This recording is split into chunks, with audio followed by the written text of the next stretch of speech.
in terms of trade, investments, collaboration, universities with India. That is why I'm particularly delighted to have Prime Minister Narendra Modi, who is a friend of ASEAN and me personally. And I think, thank you very much. Welcome to this ASEAN meeting. And we have had a series of meetings today.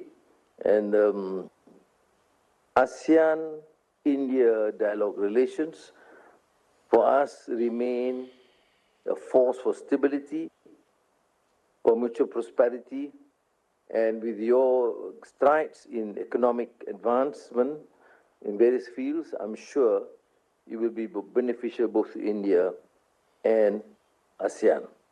It is my honor, therefore, to invite my respected Prime Minister, Perdana Menteri of India, Narendra Modi, to deliver his opening remarks. Please. Your Excellency, प्रधानमंत्री और मेरे मित्र अनवर इब्राहिम जी, Your Majesty, Excellencies, नमस्कार। आपने ASEAN परिवार के साथ फिर एक बार मुझे जुड़ने का अवसर मिला है। मुझे बहुत खुशी हो रही है। आसियान की सफल अध्यक्षता के लिए मैं प्रधानमंत्री अनवर इब्राहिम को हार्दिक बधाई देता हूं।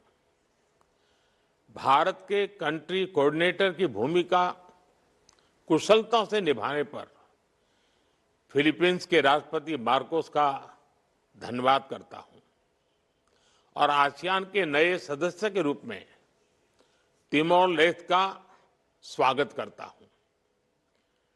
थाईलैंड की क्वीन मदर के देहांत पर मैं सभी भारतवासियों की ओर से थाईलैंड के राज परिवार और जनता के प्रति अपनी गहरी संवेदना व्यक्त करता हूं।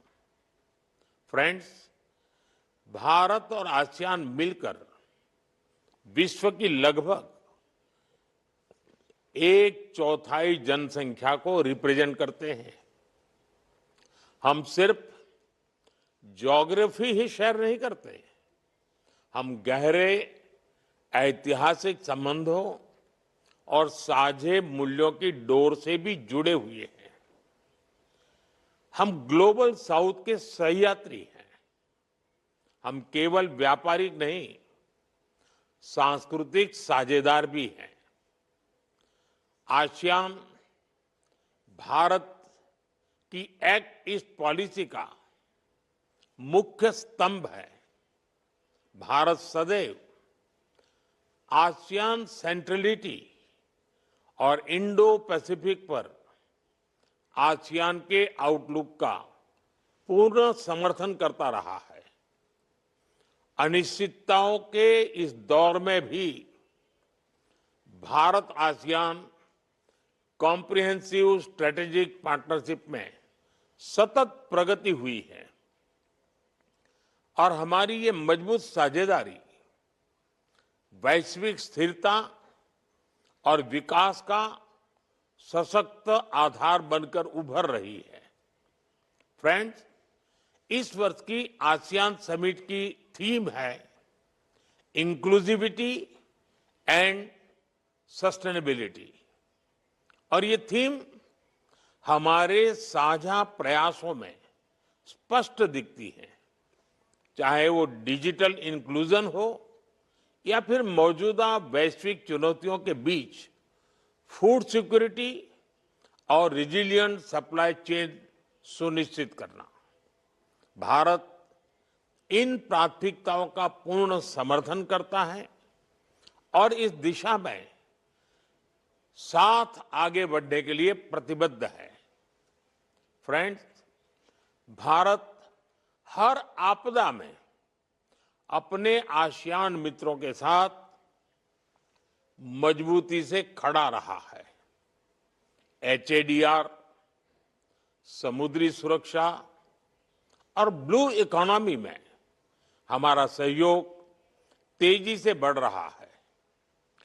इसको देखते हुए हम 2026 को ASEAN India year of maritime cooperation घोषित कर रहे हैं। साथ ही हम education, tourism, science and technology, health, green energy और साइबर सिक्योरिटी में आपसी सहयोग को भी मजबूती से आगे बढ़ा रहे हैं। अपनी साझा सांस्कृतिक विरासत को संजोने और पीपल टू पीपल संबंधों को मजबूत करने के लिए हम साथ मिलकर काम करते रहेंगे। फ्रेंड्स, 21वीं सदी हमारी सदी है, भारत और आसियान की सदी है। मुझे विश्वास है कि आसियान कम्युनिटी विजन 2045 और विकसित भारत 2047 का लक्ष्य पूरी मानवता के लिए एक उज्जवल भविष्य का निर्माण करेगा। आप सभी के साथ भारत कंधे से कंधा मिलाकर इस दिशा में काम करने के लिए प्रतिबद्ध है।